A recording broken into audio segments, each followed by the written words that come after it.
dâng mẹ tràng hoa mân côi, con dâng mẹ lời kinh ca vui, kinh kinh mừng mẹ Maria. Maria mẹ ơi, theo chân mẹ đời không đơn côi, xin vâng như mẹ lòng con luôn tin yêu, mong mẹ hiền trợ giúp con hèn.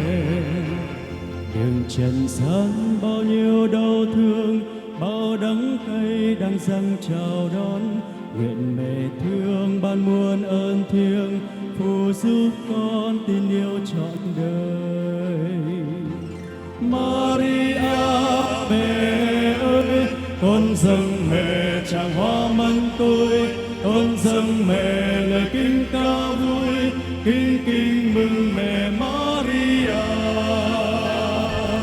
Maria mẹ ơi, theo chân mẹ đời không đơn côi, xin vâng như mẹ lòng con luôn tin yêu, mong mẹ hiền trợ giúp con hèn. Loài người ơi, ta nhanh chân lên, mồ đến bên ngài thiêng mẹ thánh, nguyện mẹ thương ban muôn ơn thiêng, để chúng con xin vâng trọn đời.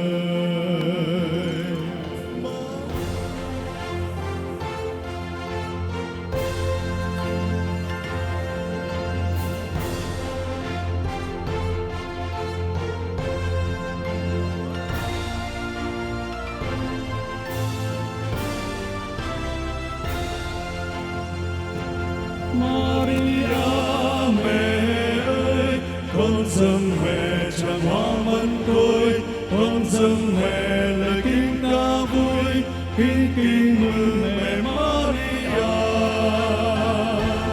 Maria mẹ ơi, theo chân mẹ đời không đơn côi, xin vâng như mẹ lòng con luôn tin yêu, mong mẹ hiền trợ giúp con hèn.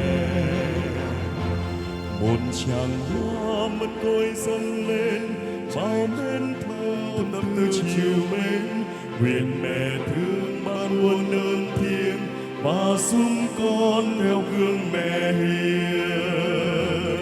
Maria mẹ ơi, con dâng mẹ tràng hoa mân côi, con dâng mẹ lời kinh ca vui, kinh kinh mừng mẹ Maria.